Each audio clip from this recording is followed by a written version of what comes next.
मंत्र नंबर 15। मंत्र नंबर 15।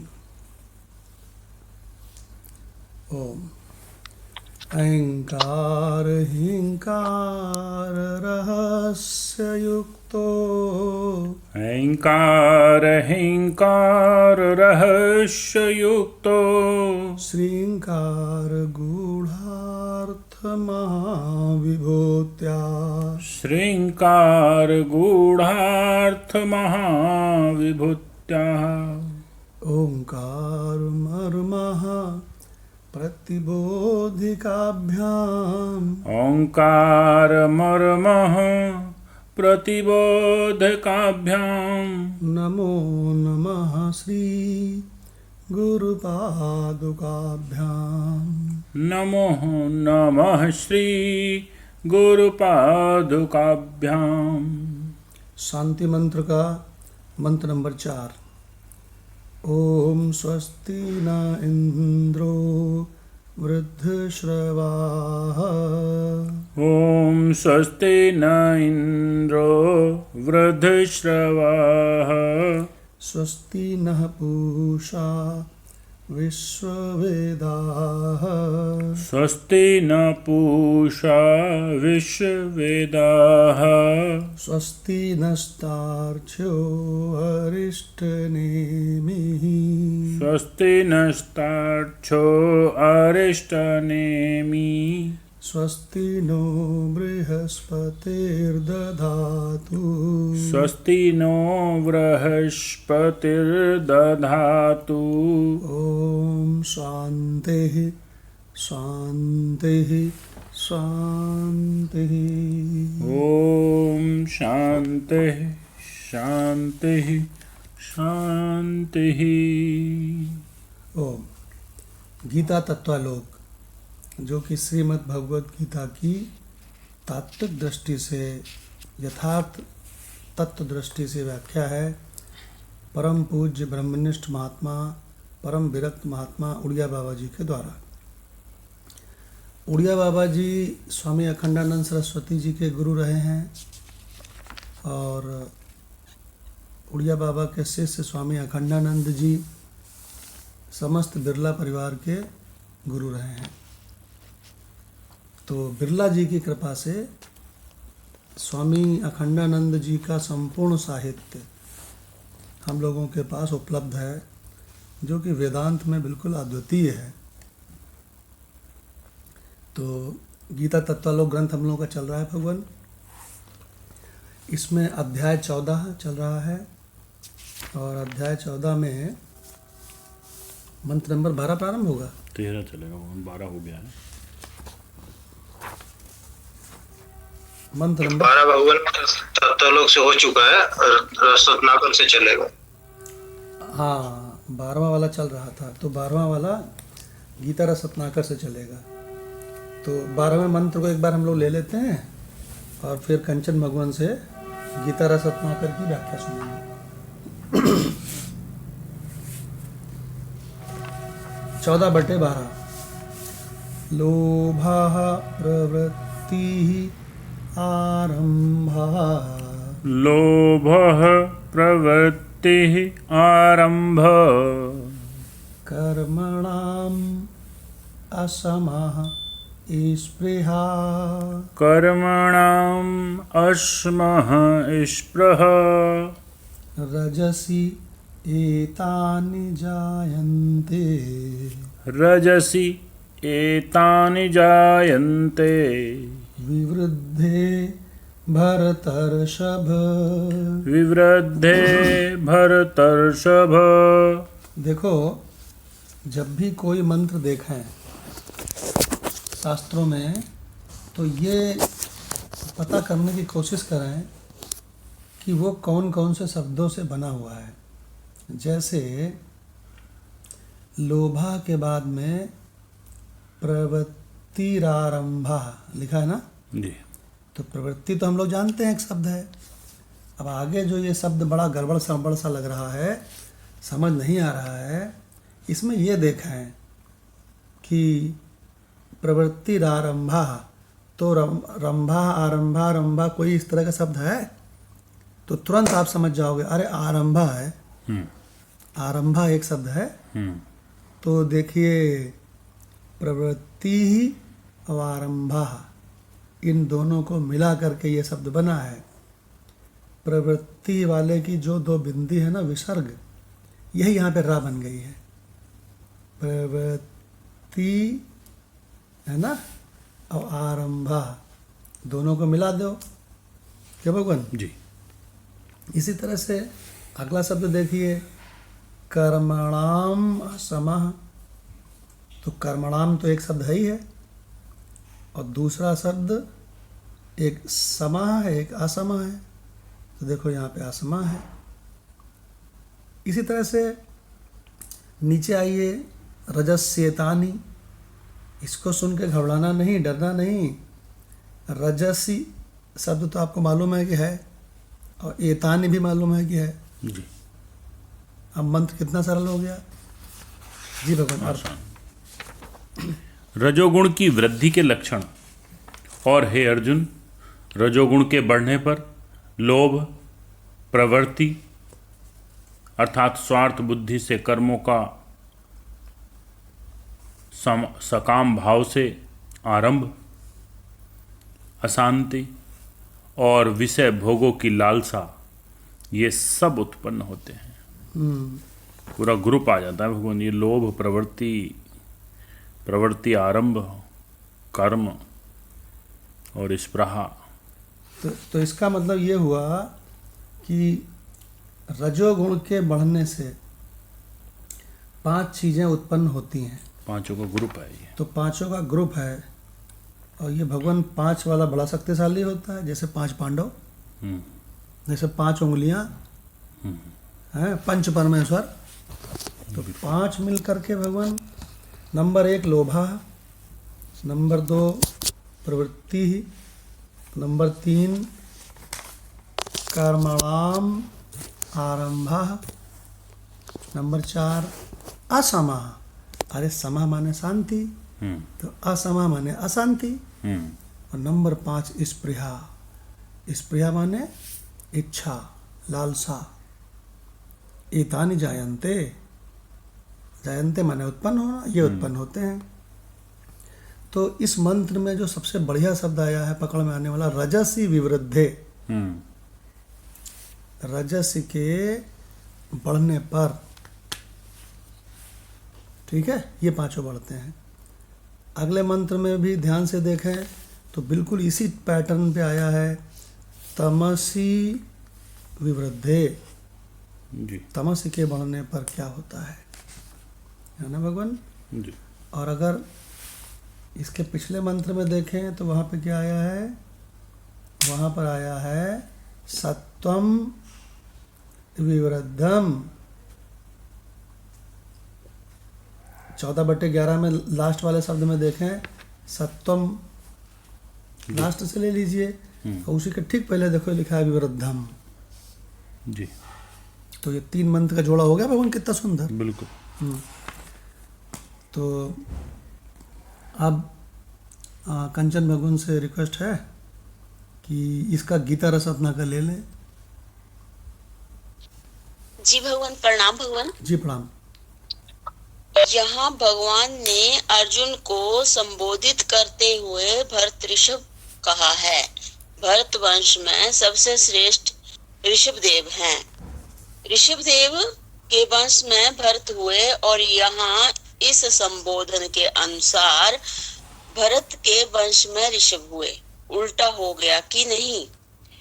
पहले ऋषभ देव के ज्येष्ठ बेटे का नाम भरत था, अब यहाँ भरत के बेटे का नाम ऋषभ हो गया। मतलब यह कि भरत वंश में पैदा हुआ अर्जुन ऋषभ है। इससे क्या हुआ कि रजोगुण बढ़ गया। इसको तुम पहचान लो।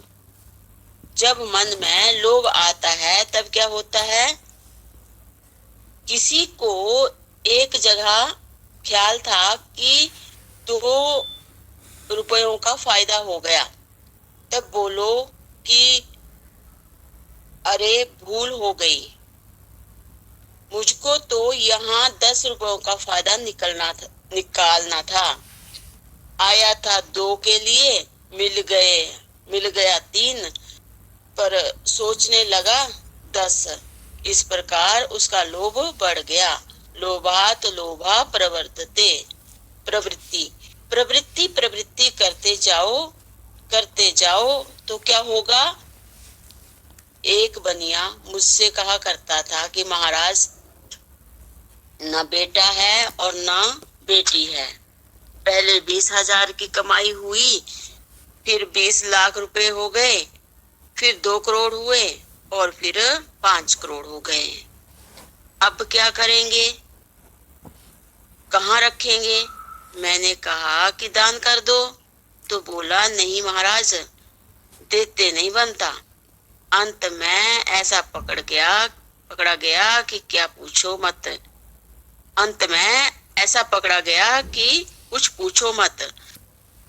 उसके सब वही खाते, सब पासबुक, सब चेकबुक पकड़े गए। वह भिन्न भिन्न नौकरों के नामों से बैंकों में रुपया जमा कराया हुआ था। हस्ताक्षर भी वही करता था, नौकरों को मालूम तक नहीं था। अंत में ऐसा पकड़ा गया और सरकार ने ऐसा पीटा उसको कि सब चला गया। इसलिए यह करो वह करो, इस प्रवृत्ति से तृप्ति नहीं होती, मन में हमेशा अशांति बनी रहती है। स्पृहा क्या है, यह है कि यह भी रहे वह भी रहे। जब ऐसा हो तब समझना कि रजोगुण की वृद्धि हो रही है, यही उसकी पहचान है, इसलिए सावधान। जी भगवान। ये बड़ा भयानक फसावट है कि ये करो फिर वो करो, फिर ये करो फिर वो करो, और करते रहो। तो कहते हैं ये क्या है, तो कहते हैं ये तुमको किसी अज्ञात शक्ति ने हिप्नोटाइज कर रखा है। तुम कभी चैन से बैठते ही नहीं हो। ये तो कहो भगवान ने कृपा करके नींद बना दी, नहीं तो तुम रात में भी भागते रहते। यही रजोगुण है। उसमें भी कहते हैं और पैसे बढ़ा लो, हाँ 4 गुना कर लो। हाँ भगवान, ये लगातार कर्मों में लगे रहना, ये भगवान एक प्रकार का किसी षड्यंत्र के बस में होना है। देखिए भगवान शास्त्र कह रहे हैं, अगर दौड़ते रहना, काम करने के लिए दौड़ते रहना अगर जीवन है, तो आराम से शांति से बैठना ये भी तो जीवन है। नहीं, इसी के लिए तो ये था, प्रवृत्ति जो है निवृत्ति के लिए तो थी। हाँ, कहते हैं अरे भाई अब आराम से बैठेंगे, मजे करेंगे, बहुत काम कर लिया, ऐसे कहते हैं। तो बहुत अच्छी आपने बात की। समस्त प्रवृत्तियों का उद्देश्य निवृत्ति रूपी आराम ही था। तो भगवान, कितने लोग संसार में भगवान निवृत्ति की ओर आ पाते हैं माता भगवान? पूरी जिंदगी प्रवृत्ति में ही घुसे रहते हैं, और जब रिटायर होते हैं तो दूसरी जगह नौकरी ज्वाइन कर लेते हैं। ससुरे इतने बड़े मूर्ख हैं, दूसरी जगह ज्वाइन कर लेते हैं। ये नहीं कि अपने ज़रूरतें कम करें, उसी में काम चलावें। बिछौना बिछाते बिछाते पूरी रात निकल गई। कबहु न नाथ नींद भर सोयो। देखिए ये हुआ। तो भगवान भगवत गीता का ये चैप्टर सिखा रहा है, आराम, विश्राम, टहलो, पति पत्नी के साथ मूंगफली खाओ, पार्क में जाओ, अमरूद खाओ, दोनों बेंच में बैठो, खूब बढ़िया बढ़िया शंकर पार्वती के समान एक दूसरे को कथा सुनाओ, प्रसंग सुनाओ। भगवान राम लक्ष्मण और सीता के साथ जब वन को गए तो वहाँ आराम से बैठते थे, गंगा नदी के किनारे बैठ गए। कई कोटिन करोड़ों कथा प्रसंगा, राम बिलो कहीं गंग तरंगा। अरे सुनो सीते, खूब बढ़िया सी कथा सुनाई, एक प्रसंग सुनाया शास्त्रों का। अरे सुनो लक्ष्मण, अब गंगा के किनारे बैठे हैं आराम से, अब खूब बढ़िया बढ़िया शास्त्रों के रहस्य कथाएं सुना रहे हैं। भगवान हमने इन्हीं आँखों से देखा है गांव में कि लोग चबूतरे में खूब सारे लोग बैठते थे और खूब बढ़िया बढ़िया बुजुर्ग लोग सुनाते थे, प्रसंग सुनाते थे, उनसे शिक्षा मिलती थी। ये भगवान बहुत सुंदर, बहुत अच्छा लगता था। अब उसी में कहीं से गुड़ आ जाता था कि काकी ने एक थाली में गुड़ के ढेले भेज दिए छोटे छोटे। अब सब जने गुड़ खाओ, पानी पियो ठंडा ठंडा। कोई भगवान बाद में चबेना भेज देता था, चबेना भेज दिया कि सबके मुट्ठी में दे दो। अरे एक मुट्ठी नहीं, 2 मुट्ठी लो, चबेना चबाओ। देखो भगवान वो हमारे पापा जी बताते हैं, माता जी ने वो पढ़ी ना पूरी भागवत, तो उसमें जो प्रसंग आते थे तो पापा जी कहते थे मेरे को तो पता है ये।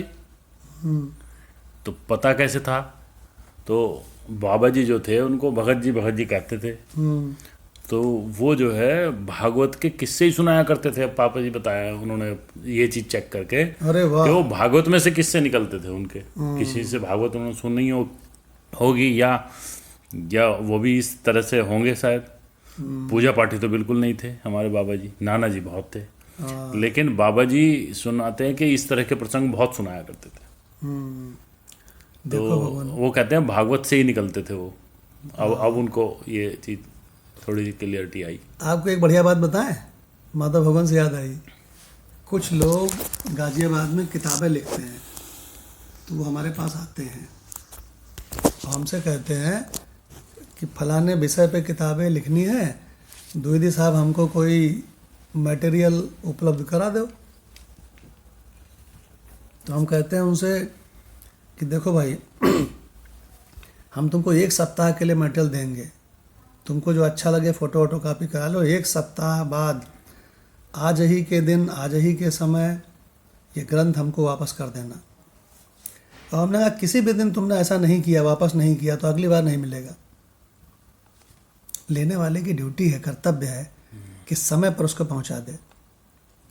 तो भगवान उनको हम देते हैं, वो हमको कई बार तो 3-4 दिन में वापस कर देते हैं। तो भगवान उनको मालूम क्या देते हैं, अधिकतर लोगों को भागवत दे देते हैं। अधिकतर लोगों को हम भागवत दे देते हैं कि ये लो भागवत। भगवान अगर जीवन में किसी तरह की दुख, मुसीबत, विपदाएं आन पड़ी हों तो महात्मा लोग कहते हैं भागवत खरीदो, है ना। अगर 2 वॉल्यूम में खरीदोगे तो संस्कृत और अर्थ सहित आएगी, 2 वॉल्यूम में, गीता प्रेस से, है ना। और अगर एक ही वॉल्यूम में खरीदोगे तो संस्कृत की क्या ज़रूरत है, 1 वॉल्यूम में खरीद लो। उसमें सारे हिंदी, बिल्कुल सीरियल से मंत्र सहित हिंदी केवल। अब वो भगवान मार्केट में आती है, देखिए। तो भगवान वो सुख नाम से आती है ना। वो जो है सुख सागर मत लेना, सुख, हाँ, खा से खरगोश, सुख खा से खरगोश मत लेना, वो डुप्लीकेट है। और सबसे ज़्यादा वही बिक रही है इंडिया में। क्या लेना, सुख सागर। सुखदेव जी बोले परीक्षित से, सुनो परीक्षित, वो वाली लेना, सुख सागर। तो उसको भगवान पढ़ने से इंसान की बड़ी बड़ी विपदाएं टल गई, ऐसा कहा जाता है। सुख सागर से गजेंद्र मोक्ष को सुबह ब्रह्म मुहूर्त में पढ़ने से लोगों की बड़ी बड़ी मनोकामनाएं पूर्ण हो गई, क्योंकि वेदांती स्तुति है परमात्मा की। तो सकाम लोगों के लिए ये रहस्य है। तो भगवान ये जो अपना ये चल रहा था, इसमें मेरा ख्याल ज्ञानेश्वरी गीता में तो एक साथ लिया है 5, वहाँ तो 15 तक लेना होगा। तो इसका मतलब हम लोग अब वापस आते हैं भगवत गीता के 14वें अध्याय का मंत्र नंबर 13। अप्रकाशः अप्रवृत्तिः च, अप्रकाशः अप्रवृत्तिः च, प्रमादः मोह एव च, प्रमादः मोह एव च। फिर देखो उसी तरह से आ गया, तमसि एतानि जायन्ते तमसि एतानि जायन्ते विवृद्धे कुरु नन्दन। विवृद्धे कुरु नंदन। ऊपर वाले मंत्र में आया था रजसी विवृद्धे, रजोगुण के बढ़ने पर ये चीज़ें बढ़ती हैं खतरनाक फंसाने वाली। इस मंत्र में क्या आ गया? तमसी विवृद्धे, तमोगुण के बढ़ने से ये चीज़ें बढ़ती हैं खतरनाक। जी भगवान। अर्थ तमोगुण की वृद्धि के लक्षण तथा हे अर्जुन, तमोगुण के बढ़ने पर अंतःकरण और इंद्रियों में अप्रकाश, कर्मों में प्रवृत्ति, कर्तव्य कर्मों में अप्रवृत्ति। वहाँ प्रवृत्ति थी कर्मों में तो यहाँ अप्रवृत्ति है, वहाँ प्रकाश था तो यहाँ अप्रकाश है। और प्रमाद अर्थात व्यर्थ की चेष्टाएं, च मोह और निद्रा आदि अंतःकरण की मोहनी वृत्तियाँ, एतानि एव जायन्ते, ये सब ही उत्पन्न होते हैं। रजोगुण से 5 खतरनाक चीज़ें उत्पन्न हुई थी जिन्होंने पूरा जीवन फंसा के काम करवाया, दौड़ाते रहे मजदूरों की तरह और बाद में मार दिया। और तमोगुण से भगवान कृष्ण कहते हैं 4 चीज़ें उत्पन्न होती हैं। अप्रकाशः नंबर 1, अप्रवृत्ति नंबर 2, और 3 में प्रमादः, और नंबर 4 मोहः।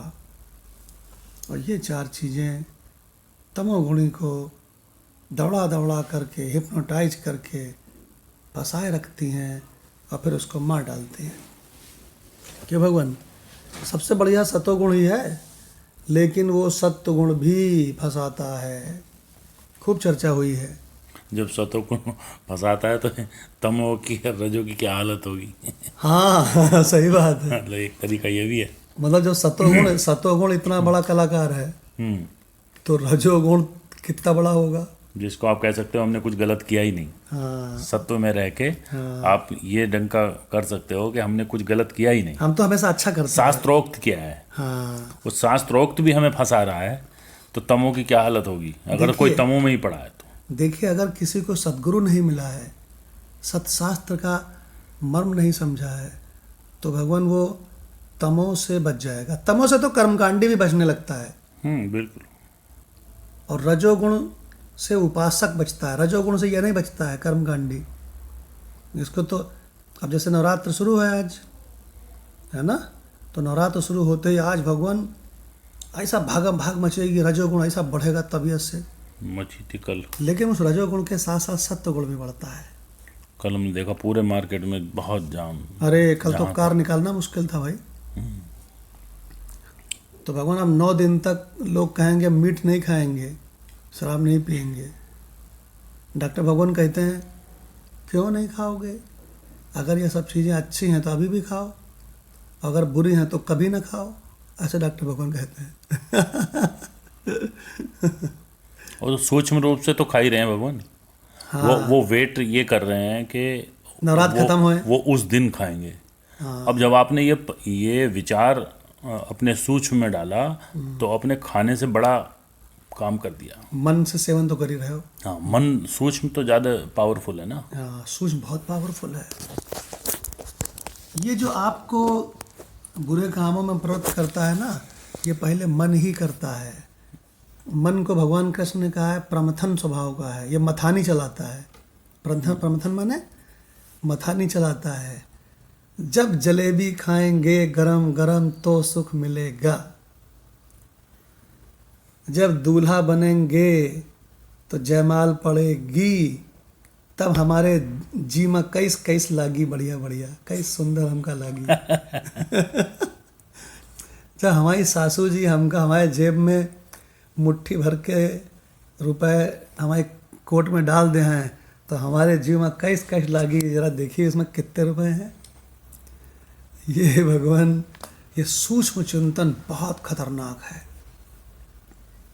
शास्त्रों ने कहा स्थूल भोग उतना खतरनाक नहीं है जितना कि सूक्ष्म खतरनाक है। देखिए भगवान, ये जो नए लड़के लड़कियां हैं ना, ये सूक्ष्म चिंतन करते करते जब ऐसा होगा तब कितना मज़ा आएगा, जब वैसा होगा तब कितना मज़ा आएगा, और ये भगवान पतन को प्राप्त हो जाते हैं। माधव भगवान ने अच्छा पॉइंट उठाया, सूक्ष्म ज़्यादा खतरनाक है। तो भगवान, अब हम लोग इसका मतलब फिर आ जाते हैं, हम लोग वो डॉक्टर भगवान से इसका वो तो सुनते हैं, गीता तत्वलोक 14/13। डॉक्टर भगवान नहीं है आज लाइन में, अच्छा कोई बात नहीं। तो ऐसा करते हैं कि काली भगवान से सुनते हैं। जी जी काली भगवान जी प्रणाम। जी प्रणाम। स्वामी जी कह रहे हैं, भगवान हे कुरुनंदन, जब तमोगुण बढ़ता है तब बुद्धि में अप्रकाश, आलस्य, प्रमाद और मोह ये सब उत्पन्न हो जाते हैं।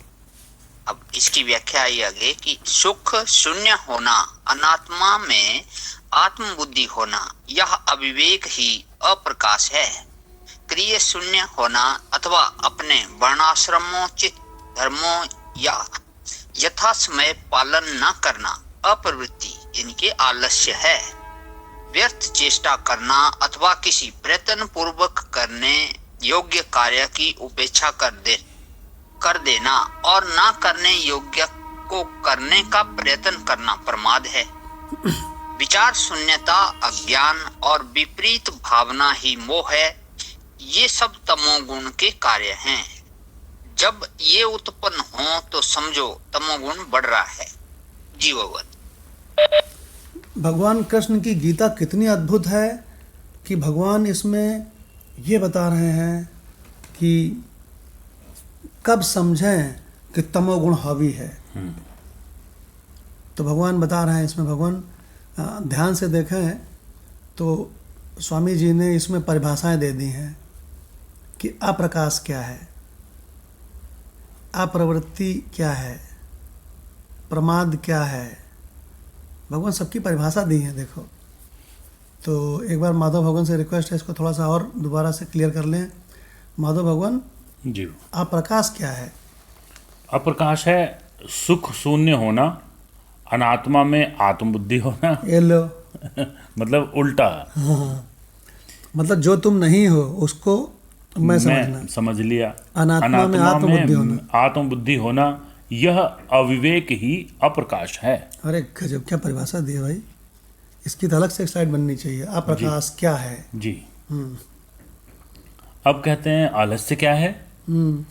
तो क्रिया शून्य होना अथवा अपने वर्ण आश्रमोचित धर्मों या यथा समय पालन न करना। अपने धर्म का जो वर्ण आश्रम उचित है, जो भी अपने धर्म है उनका, भी उसको पालन न करना, वो अप्रवृत्ति है। अप्रवृत्ति आलस्य है। यार तुम तो अपना धर्म का पालन भी नहीं कर रहे। हाँ, तो ये क्या है? तमो है ये। हाँ, ये तमोगुण है। यस। तो तमो में ही तो फंस गए थे कृष्ण अर्जुन महाराज।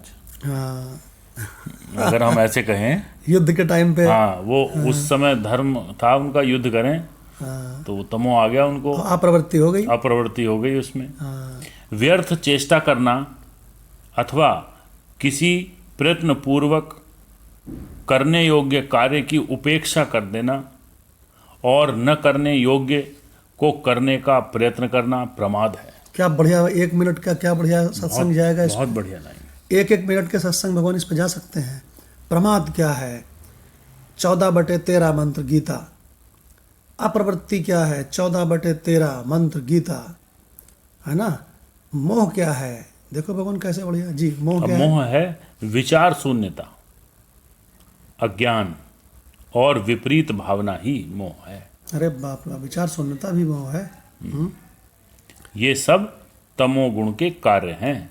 ये उत्पन्न हो जाएं तो समझो तमोगुण बढ़ रहा है। क्या बात है भगवान। तो अब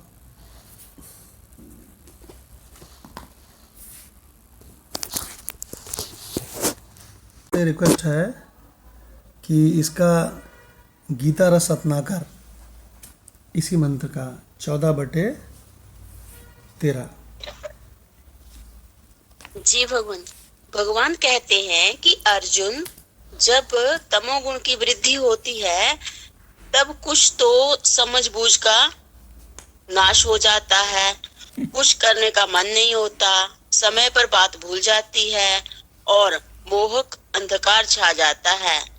अब सतव गुण होने पर क्या होता है ये सुनो। जी भगवान। तो भगवान कितनी इम्पोर्टेंट बात है कि कहने लगे कि ऐसा हुआ, स्वामी अखंडानंद जी के पास एक महात्मा जी आए, तो उनसे बातचीत हुई, उनसे खूब सुंदर सुंदर चर्चा हुई उपनिषदों पे। तो उसके बाद स्वामी अखंडानंद जी ने अपने एक शिष्य से कहा कि देखो बेटा, स्वामी जी को ले जाओ और उनको फलाने कुटिया में ठहरा देना, और देखो ध्यान से उनकी भोजन की, पानी की खूब बढ़िया व्यवस्था कर देना, है ना। तो उन्होंने कहा जी स्वामी जी। स्वामी हाथ जोड़े, पैर छुए स्वामी जी के, चले चलो भाई महात्मा जी। और भगवान उनको ले गए, कुटिया में ठहरा दिया। और भगवान उसके बाद वो बंदा जो है अपने किसी दूसरे काम में उलझ गया और वो भगवान भूल गया उनको भोजन पानी की व्यवस्था ही नहीं करी। तो अगले दिन स्वामी अखंडानंद जी जब खेतों पर गए टहलते हुए, तो वहाँ पर क्या देखते हैं कि वही महात्मा चने के खेत में वो चने तोड़ तोड़ के खा रहे हैं सुबह सुबह ब्रह्म मुहूर्त में। तो देख रहे हैं चने खा रहे हैं, देखा उन्होंने बड़े ध्यान से, जैसे कोई बहुत भूखा आदमी हो, तो खाने नहीं मिला रात को उनको। तो भगवान वो चने वाले नहीं आते हैं जो हरे वाले, तो हरे चने तोड़ तोड़ के वो खा रहे हैं तेजी से, जैसे भूखा आदमी हो कोई। तो स्वामी अखंडानंद जी तुरंत उनके पास गए, कल गए स्वामी जी भोजन वगैरह तो सब ठीक ठाक से मिला था रात को। तो उन्होंने कहा सब बहुत बढ़िया रहा। तो नहीं, वो समझ गया नहीं, बढ़िया नहीं रहा। तो स्वामी जी खैर उनके साथ आए, उनको भोजन वोजन कराया, अपने घर पे लाके सब नाश्ता वास्ता कराया, ब्रेकफास्ट। उसके बाद उन्होंने उनके कुटिया में जाके छोड़ा। उसके बाद वो स्वामी जी खुद उस शिष्य के घर गए और कहने लगे कि बेटा, वो जो स्वामी जी को ठहराए थे, उनकी पानी और भोजन की व्यवस्था तुमने करी थी मतलब उनको मालूम था स्वामी जी को नहीं करी इसने। तो उसने कहा कि अरे स्वामी जी, वो मतलब भोजन और पानी की व्यवस्था करना तो मैं भूल ही गया। तो स्वामी जी ने कहा मेरी आंखों के सामने दोबारा जीवन में मत पड़ना, ये बड़ा भयंकर प्रमाद तुमने किया आज। तो हमको एक बार खाना देना भूल जाते तो ठीक है, भगवान बहुत बड़ा प्रमाद है ये। तो देखो अभी कंचन भगवान ने क्या पढ़ा है, किसी समय पर किसी बड़ी महत्वपूर्ण बात को भूल जाना। देखिए भगवान, ये किसका कार्य है? तमोगुण का। भूल जाना तमोगुण है। हाँ, समझबूझ का ही नाश हो जाता है, कह रहे हैं। समझबूझ का ही नाश हो जाता है। ये जितने भी नशा करते हैं, समझ को तो अपनी खत्म कर लेते हैं। हाँ, तो भगवान तमोगुण बड़ा हुआ। भगवान ने क्या बढ़िया पहचान बताई कि कब हम समझें कि रजोगुण बड़ा हुआ है, कब हम ये समझ लें अरे तमोगुण बड़ा हुआ है, कब हमको पता चलना चाहिए कि अरे सतोगुण बड़ा हुआ है। कितनी अच्छी अच्छी पहचान बता दी भगवान इस चैप्टर में। तो अब हम लोग अगला मंत्र प्रारंभ करते हैं, क्योंकि ज्ञानेश्वरी गीता में 15 तक है, 14/14। अब भगवान फिर एक देखो क्या बढ़िया सीरीज चल रही है। अब भगवान ये बता रहे हैं कि सत्व गुण के, अगर किसी का सत्व गुण बढ़ा हुआ है और उस समय वो मर जाए तो उसकी क्या गति होगी। 14/14 में भगवान क्या बढ़िया रहस्य, सत्व गुण बढ़ा हुआ है और उस समय उसकी मृत्यु हो जाए तो उसकी क्या गति होगी। बहुत डीप ले गए 14/14। अभी भगवान आगे और बताएंगे कि रजोगुण और तमोगुण बढ़ा हुआ हो तब उसको मरने पर उसकी क्या गति होती है। देखिए 14/14 में सुंदर रहस्य, यदा सत्वे प्रवृद्धेतु, यदा सत्वे प्रवद्धेतु प्रलयम याति, प्रलयम माने मर जाए, प्रलयम याति देहभृत। प्रलयम याति देहभृत। देहभृत माने देह को पालन करने वाला, देह वाला। तो देहभृत प्रलयम मर जाए अगर, कब? सत्व प्रवृद्धे, सत्व गुण के बड़े होने पर। तदो उत्तम विदाम लोकान। तदो उत्तम विवादाम लोकान। उत्तम विदाम, तदा उत्तम विदाम लोकान।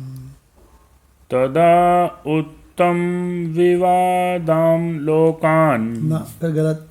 उत्तम के बाद में विदाम बोलना है। विद किस से बोलो? विदाम। तदा उत्तम विदाम लोकान। तदा उत्तम विदा लोकान।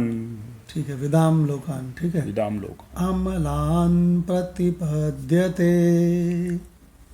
अमलाम प्रतिपद्यते। अमलान माने निर्मल स्वर्ग लोक आदि, है ना। तो सत्व गुण अगर किसी का बड़ा होए उस समय वो मर जाए तो माधव भगवान मालूम कहाँ पहुँचता है? अमलान लोकान। मल माने क्या होता है? गंदे, गंदे लोकों में मलान लोकान। और अमलान लोकान माने ऊंचे लोकों में, बढ़िया लोकों में पहुंच जाता है। बहुत बढ़िया बढ़िया लोकों में जहाँ पहुंच मल जाता नहीं है, निर्मल है। है। हाँ, अमलान लोकान। स्वर्ग लोकों में। देखिए भगवान, तो कितना बढ़िया रहस्य बता दिया कि सत्वगुण की वृद्धि होने पर अगर मर जाए तो वो अमलान यानी ऊंचे लोकों को, निर्मल लोकों को प्राप्त होता है। जी भगवान, अर्थ। सत्वगुण की वृद्धि के समय में मरने वाले की गति का निरूपण। और हे अर्जुन, जब मनुष्य सत्वगुण की वृद्धि में मृत्यु को प्राप्त होता है तब तो उत्तम कर्म करने वालों के निर्मल दिव्य स्वर्ग आदि लोगों को प्राप्त होता है। सिंपल सी बात है, सत्वगुण की वृद्धि अगर जिस समय होए उस समय वो मर जाए तो वो स्वर्ग आदि लोगों को प्राप्त होता है, ऊंचे लोगों को। अब हमारे सतीश भगवान है ना लाइन पे? आज उनका वो है। अच्छा, जो इंटरव्यू है, ओके। तो ऐसा करते हैं कि मदन लाल भगवान के पास है क्या तत्वलोक? राम भगवान। प्रणाम भगवान। जी भगवान है, गीता तत्वलोक है मेरे पास। तो गीता तत्वलोक का 14/14 इसमें इसका अर्थ ले लीजिए भगवान। पेज नंबर बता दो। हाँ भगवान, ये है 406 पेज नंबर है। हाँ भगवान कह रहे हैं यहाँ पर कि भावार्थ में कि जब देहधारी सत्वगुण की वृद्धि के समय मरता है तो वह उत्तम विदों यानी उत्तम आचरण वालों के निर्मल लोकों को प्राप्त होता है। आगे भगवान व्याख्या करें, जैसे भारतवर्ष में उत्तर प्रदेश, मध्य प्रदेश, पंजाब आदि प्रांत हैं, उसी प्रकार उत्तम विदों के लोक ब्रह्मलोक में वैकुंठ, साकेत और कैलाश आदि हैं। ये सब पुण्य लोक हैं और निर्मल हैं, जरा मरण आदि दुखों से रहित हैं तथा दिव्य सुख सामग्री से संपन्न है। इनमें सत्वगुणी पुरुष जाते हैं। तो भाई वहां भी भगवान 3 भेद है, वैकुंठ लोक, साकेत लोक और कैलाश लोक। जितना ज्यादा मतलब कि पुण्य उसके ऊपर लोग जाते हैं। मतलब वहाँ पे भी स्टार हैं, 3 स्टार 5 स्टार है तो होटल सब ये स्टार का फर्क है। तो भगवान कितनी बढ़िया बात बता दी कि उत्तम विदों के लोग कौन का है ना, कहीं नोट कर लो। ब्रह्मा का लोक, वैकुंठ लोक, साकेत लोक, कैलाश लोक आदि आदि, ये निर्मल लोक हैं, इनमें जाते हैं। और भगवान ने ये भी बता दिया है कि ऊंचे लोकों में जाने के बाद जब उनके पुण्य खर्चा हो जाते हैं तो वहाँ से पतन होता है, फिर यहीं आते हैं मृत्युलोक में। इसका मतलब ये अच्छा गंतव्य नहीं है। क्यों? क्योंकि यहाँ से लौटना पड़ता है। क्यों भाई? इसका मतलब ज़्यादा पुण्य कमा के ऊंचे लोगों को जाना, वहाँ से फिर लौट आना, ये भगवत गीता को मान्य नहीं है। भगवत गीता कहती है सबसे बढ़िया लोक में जाओ और उसके बाद वहाँ से कभी ना लौटना पड़े, वही हो जाओ। हाँ, मतलब कहने का मतलब जहाँ से पतन होता है, भगवत गीता को वो लोग सब के सब घटिया मान्य है, चाहे भले ही वो स्वर्ग लोक ही क्यों ना हो, चाहे भले ही वो ब्रह्म लोक, ब्रह्मा का लोक, बैकुंठ लोक, कैलाश लोक ही क्यों ना हो। देखो भगवान भगवत गीता की छलांग कितनी तगड़ी है। तो अब हमारी वो क्या बोलते हैं गीता रस रत्नाकर, तो अब काली भगवान से रिक्वेस्ट है कि गीता 14-15 साथ लिया है। 14-15 साथ लिया, तो 15वें मंत्र को लेते हैं पहले। दोनों लिए हैं भगवान। हाँ, तो भगवान अब भगवान रहस्य बताने जा रहे हैं। अगर कोई बंदा मरे और मरते समय रजोगुण तमोगुण उसका बढ़ा हुआ हो, तब क्या होता है? तो भगवान इस रहस्य के लिए 14/15 रजसी प्रलयम गत्वा, रजसी प्रलयम गत्वा, रजोगुण के बढ़ने पर, प्रलयम माने मरने पर, गत्वा माने जा करके, कर्म संगी सुजायते, कर्म संगी सुजायते, कर्मों की आसक्ति वाले मनुष्य के घर में जाता है, वहाँ जन्म लेता है। क्या भगवान? ये तो होना ही था।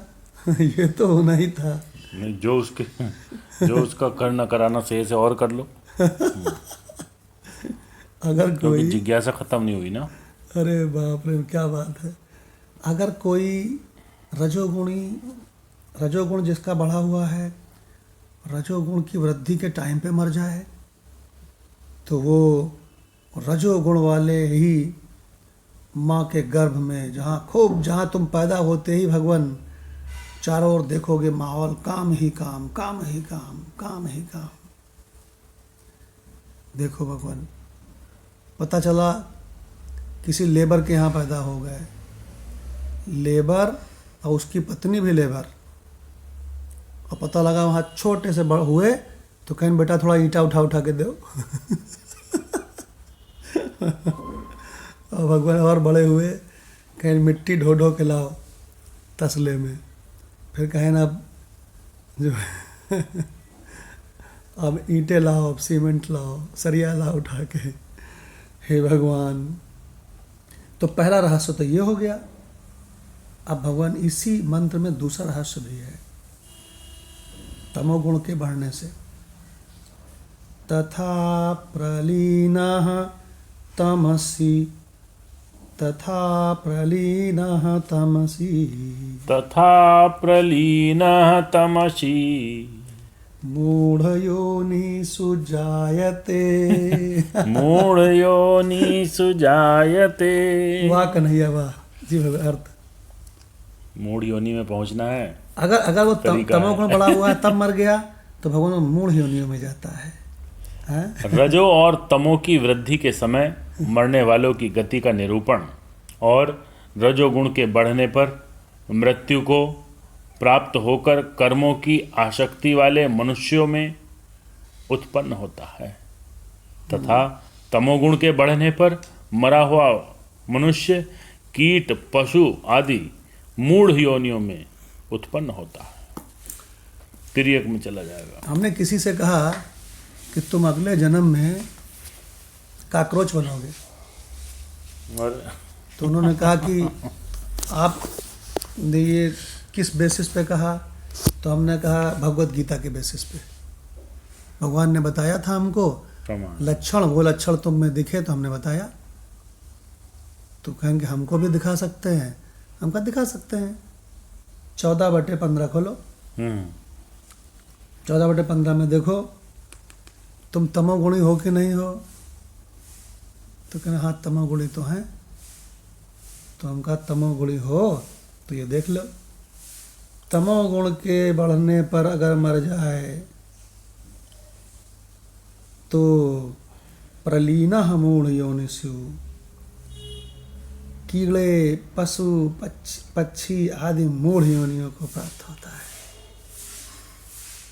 तो भगवान कहता है मैं इसकी फोटो कॉपी ले सकता हूँ, हम कर ले सकते हो। जी भगवान। अर्थ हो गया इसका जी।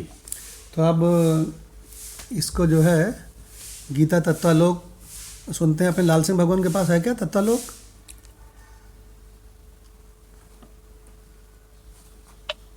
जी भगवान, प्रणाम भगवान। प्रणाम भगवान। तत्वालोक है भगवान? जी जी भगवान। तो इसका अर्थ क्या है? भावार्थ ऐसा, रजोगुण की वृद्धि में मरने पर कर्मासक्त पुरुषों में जन्म होता है और तमोगुण के समय मरने वाला मूढ़ मौनी तमोगुण के समय मरने वाला मूढ़ योनियों में उत्पन्न होता है। व्याख्या है इसकी, कर्मकांडी या उद्योग बहुल लोग ही कर्मासक्त हैं तथा सूत्र पशु पक्षी फैक्ट्री आदि मूढ़ योनियां हैं। तमोगुण में 3 बातों की प्रधानता होती है: अधिक सोना, मादक द्रव्यों का सेवन और ताश रंज आदि खेलना। इसकी संगति भी थी अगले श्लोक में रजोगुण और तमोगुण की वृद्धि में मरने वालों की गति का वर्णन करते हैं। जी भगवान। भगवान क्या बढ़िया रहस्य बता दिया कि आप किसी के बारे में आपको अनुमान लग जाएगा कि ये कौन सी योनि में जाएगा, है ना। लेकिन सत्वगुण भी बड़ा है तो भी योनि में जाएगा, भवसागर में चकराएगा वो भी। क्या भगवान? ऊंचे लोकों में जाएगा, फिर पुण्य खत्म होंगे तो पतन होगा। तो भगवान कितना सुंदर रहस्य चल रहा है भगवान का कि लोगों का जन्म मृत्यु तो होता है, लेकिन किसका कहाँ होता है, किसका कहाँ होता है भगवान बता रहे हैं। तो अब हम मिला लोगों उद्योगपति के यहाँ कौन जन्म लेगा? हाँ, रजो वाला। हाँ। और कौन स्वर्ग जाएगा हैं? और कौन भगवान पशु पक्षी कीड़े मकोड़े बनेगा, है ना। देखो जितना ज़्यादा तमोगुणी होगा उतनी ज़्यादा नीच योनियों में जाएगा। अब इसमें बाकी क्लासिफिकेशन अपने आप कर लो। उसमें भी नीचे वो मिलेंगे कैटेगरी। हाँ, अगर रजोगुणी मान लीजिए कोई तमोगुणी मतलब हल्का फुल्का तमोगुणी है तो कुत्ता बनेगा, लेकिन किसी सेठ के घर का कुत्ता बन जाएगा तो कार में घूम सकता है। क्यों भगवान? और अगर भयंकर तमोगुणी है तो कुत्ता बनेगा और उस गली में पैदा होगा जहाँ पे 30-40 कुत्ते हैं और एक रोटी में वो सब टूट पड़ते हैं, एक दूसरे को काटते हैं, खाते हैं, और भयंकर बड़ा ही भयंकर योनि का कुत्ता बनेगा। तो ये सब क्लासिफिकेशन अपने आप कर लो और चुन लो कि कहाँ जाना है और कहाँ से बचना है। इसीलिए प्रसंग है, बिल्कुल इसीलिए प्रसंग है, बचने के लिए प्रसंग है। बचने के लिए है। तो अब हमारा गीता रस रत्नाकर चलेगा ना जी, 14-15। तो गीता रस रत्नाकर में 14-15 एक साथ चलेगा। तो कंचन भगवान से रिक्वेस्ट है कि दोनों एक साथ ले लें। जी भगवान। जी भगवान। सतगुण उदय होने पर यदि मरोगे तो उत्तम लोकों में जाओगे, क्योंकि सतगुण जरा हल्का होता है, उसमें वजन नहीं होता। जिसमें वजन नहीं होता उसमें आदमी ऊपर उठता है। इसलिए सत्व की वृद्धि में मनुष्य का शरीर जब छूटता है तब वह देवताओं के निर्मल लोक में जाता है। किंतु जब रजोगुण की वृद्धि होती है तब क्या होता है, उसमें रज लगा होता है। अब महाराज चुंबक का टुकड़ा लोहे के कीलों में डाल दो तो जैसी शकल चुंबक की होगी वैसी ही शकल लोहे के चूरे चारों ओर से इकट्ठे होकर बना देंगे। इसी तरह रजोगुण की वृद्धि होने पर मनुष्य कर्म संगी हो जाता है। यदि तमोगुण में प्रलीन होगा तो मूढ़ योनिष जायते, मूढ़ योनि में चला जाएगा। जी भगवान। भगवान कितना सुंदर रहस्य, कितनी सरलता से। तो अब तो 15 खत्म हो गया भैया, अब तो संत ज्ञानेश्वर जी मिलेंगे, बहुत देर से रोके हुए हैं। जी। तो हमारे लाल सिंह भगवान से रिक्वेस्ट है कि भगवान संत ज्ञानेश्वर जी को ले लीजिए। 11 से 15 जी। कंटिन्यू। जब रज और तम पर विजय प्राप्त कर सत्व इस देह पर अपना एकाधिपत्य स्थापित कर लेता है,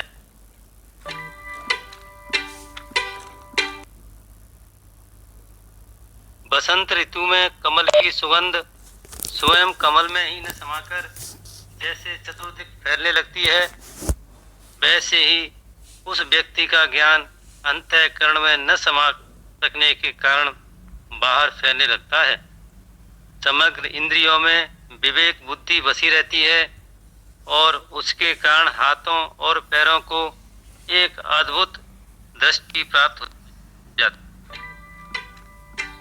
की ज्योति के सामने से अंधकार भाग खड़ा होता है, वैसे ही निषिद्ध कर्म भी उसकी इंद्रियों के सामने भाग खड़े होते हैं।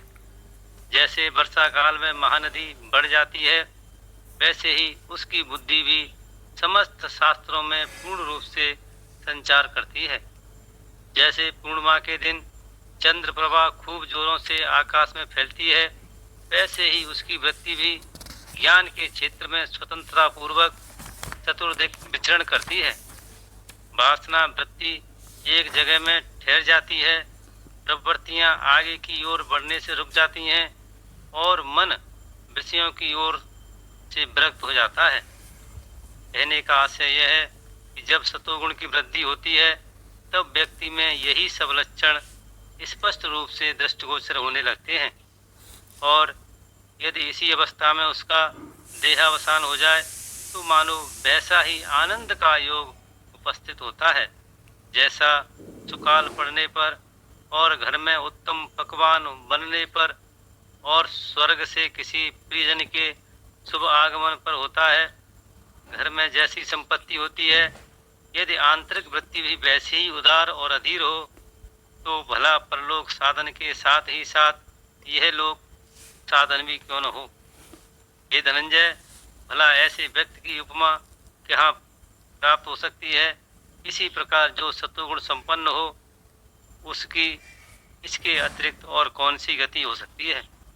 कारण यह है कि जीवात्मा जब चरमोत्कर्ष तक पहुंचा हुआ शुद्ध सत्व साथ लेकर यह भोग साधक शरीर रूपी घोंसला त्याग कर बाहर निकलता है और इस प्रकार की सत्व संपन्न स्थिति में अचानक इस शरीर से छूटता है, तब वह एकमात्र सत्व की ही मूर्ति होता है और आगे चलकर वह ज्ञानी जनों में जन्म धारण करता है। ये धनुधर, यदि राजा अपना सारा ऐश्वर्य लेकर किसी पर्वत पर चला जाए तो तुम ही बतलाओ कि वहाँ उसके महत्व में कोई कमी आ सकती है। अथवा यदि एक गांव का दीपक किसी अन्य गांव में पहुंचा दिया जाए तो क्या वह दीपक ही नहीं बना रहता। ठीक इसी प्रकार वह शुद्ध सत्व के कारण ज्ञान की विलक्षण वृद्धि होती है और बुद्धि विवेक रूपी सागर में तैरने लगती है। फिर महद इत्यादि समस्त तत्वों का तथा सांग विचार करके अंत में जो जीव आत्म स्वरूप में समाकर समरस हो जाता है और उस शुद्ध ब्रह्म को हस्तगत कर लेता है, जो 36 तत्वों से भी परे का 33वां तत्व है, अर्थात जो सांख्य मतानुसार 24 तत्वों से परे का 25वां तत्व है, जो तीनों गुणों, तीनों देहों, तीनों अवस्थाओं इत्यादि से परे का और चौथा है, तथा जो शुद्ध सत्व है वह उस सर्वोत्तम सत्व के बल पर इस प्रकार देह प्राप्त करता है जिसकी इस संसार में कोई उपमा ही नहीं है। इसी प्रकार ये भगवान सत्वगुण की पूर्ण हो गई। अब रजोगुण की शुरू करते हैं। इसी प्रकार जब रजोगुण तम और सत्व को दबाकर प्रबल होता है तब वह अपने क्रियाकलापों से इस शरीर रूपी गांव में ऊधम मचा देता है। अब यह भी सुन लो कि उस समय व्यक्ति में कौन कौन से लक्षण प्रकट होते हैं। जैसे तूफान बहुत सी चीजों को इकट्ठा करके आसमान में उड़ा ले जाता है, वैसे ही यह रजोगुण का वेग चलता है। तब वह इंद्रियों को विषयों का भोग करने के लिए उन्मुक्त कर देता है। दूसरे की स्त्रियों पर वासनापूर्ण दृष्टि डालने को वह नीति विरुद्ध नहीं समझता। बकरी के मुख की भांति वह अपने इंद्रियों को स्वच्छंद विचरण करने के लिए छोड़ देता है।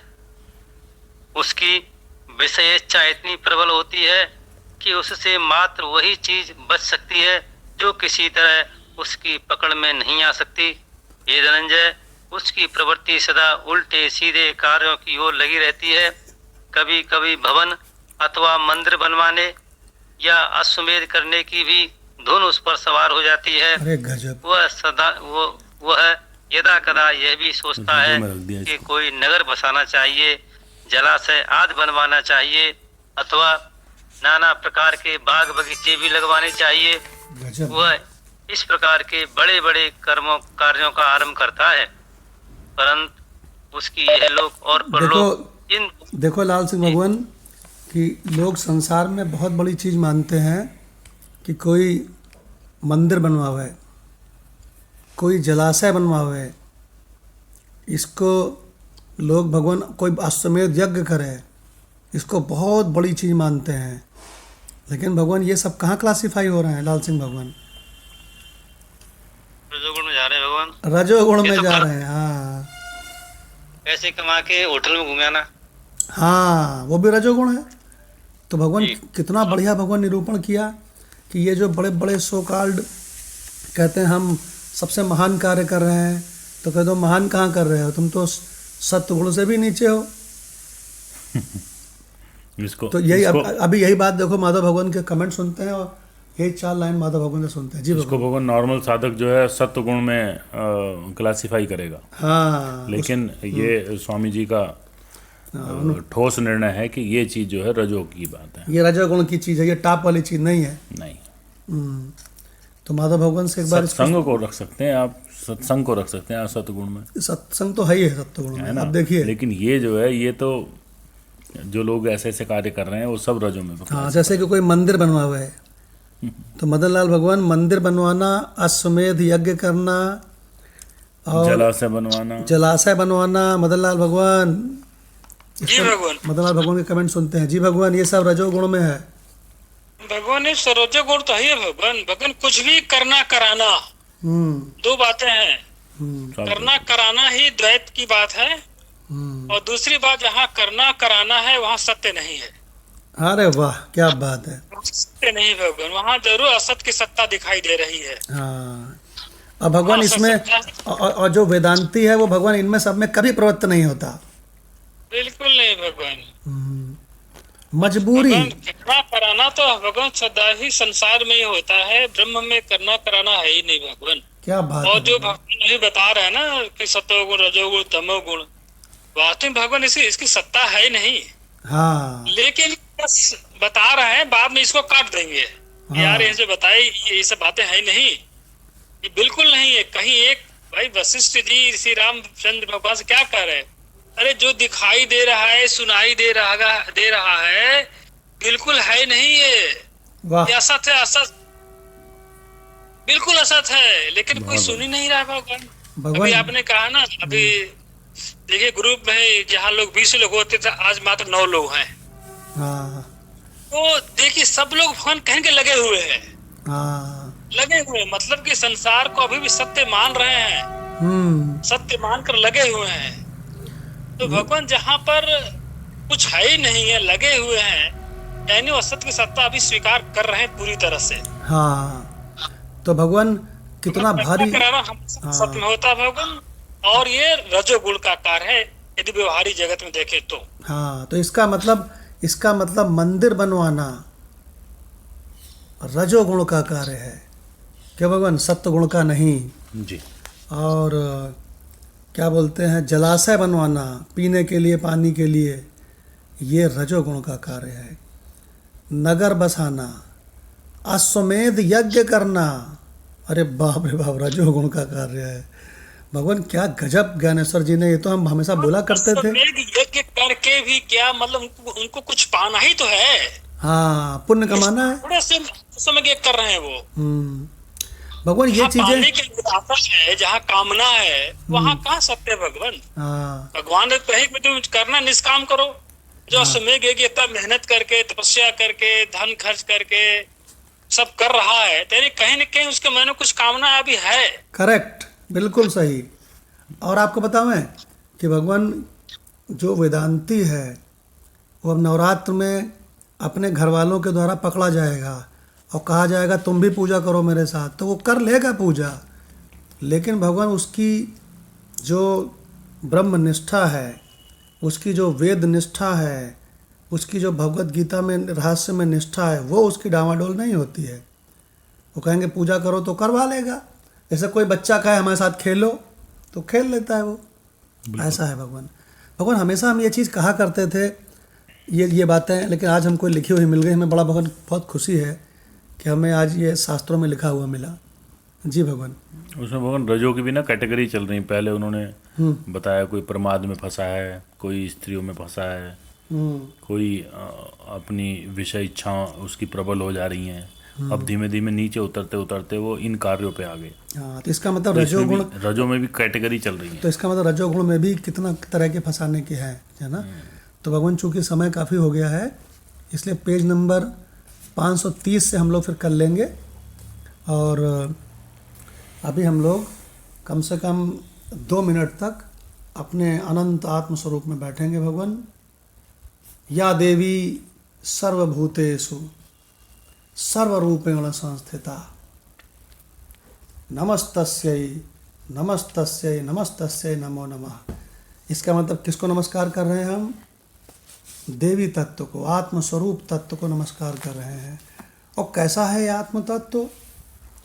सर्वरूपेण, संस्थिता, सभी रूपों में है।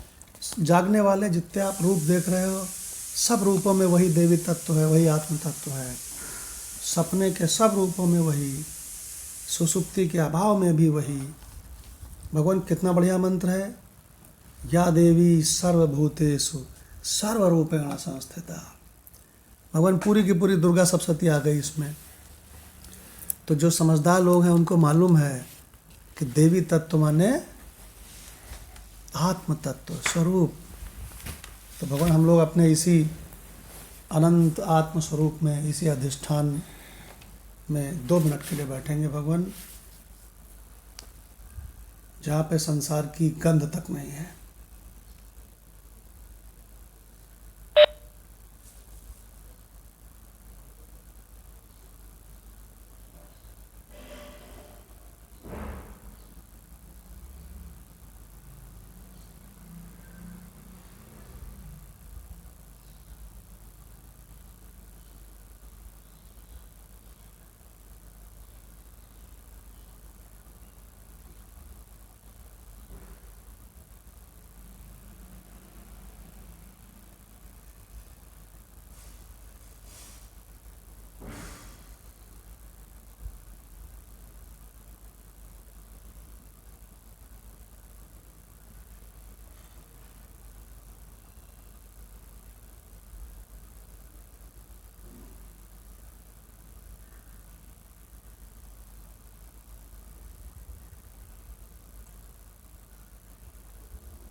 ये जो संसार है ये प्रवृत्ति रूप है और जो अपना स्वरूप है वो निवृत्ति रूप है। अपना स्वरूप जो है इसको देसी भाषा में कहना चाहिए अपना घर। तो कहते हैं आराम कहाँ मिलेगा, तो कहते हैं अपने घर में आराम है। यात्रा में सुख कहाँ, सुख तो अपने घर में है। लेकिन अपना घर है क्या? अपना घर है आत्मस्वरूप, अपना घर है परमात्म स्वरूप। तो भगवान अपने इस परमात्म स्वरूप को पहचानना चाहिए। देह के रोग, देह का मरण, इन सब चीज़ों का मुझ आत्म स्वरूप में कोई अर्थ नहीं है भगवान, क्योंकि जीव जगत ईश्वर का संपूर्ण खेला मुझ अनंत आत्मा में बिल्कुल भासमान है, छाया रूप है, कल्पित है। और तत्वज्ञानी भगवान हमेशा अपने आत्म स्वरूप में स्थित रहता है। तभी तो कहता है जो आए आने दीजिए। आए मतलब आता हुआ प्रतीत हो, ये तो असत में ही है सब। जो आए आने दीजिए, जो जाए जाने दीजिए, जो होए होने दीजिए, चिंता कभी मत कीजिए। तो भगवान वो अपने आत्म स्वरूप में रहता है और ये अध्यात्म की सबसे बड़ी उन्नति है। कर्म कांड, उपासना आदि तो भगवान बचपना है, प्रारंभ है। और ये अपने आत्म स्वरूप की पहचान और इसमें रति, इसमें मति, इसमें स्थिति, ये भगवान PhD लेवल की चीज़ है। ओम शांति शांति शांति।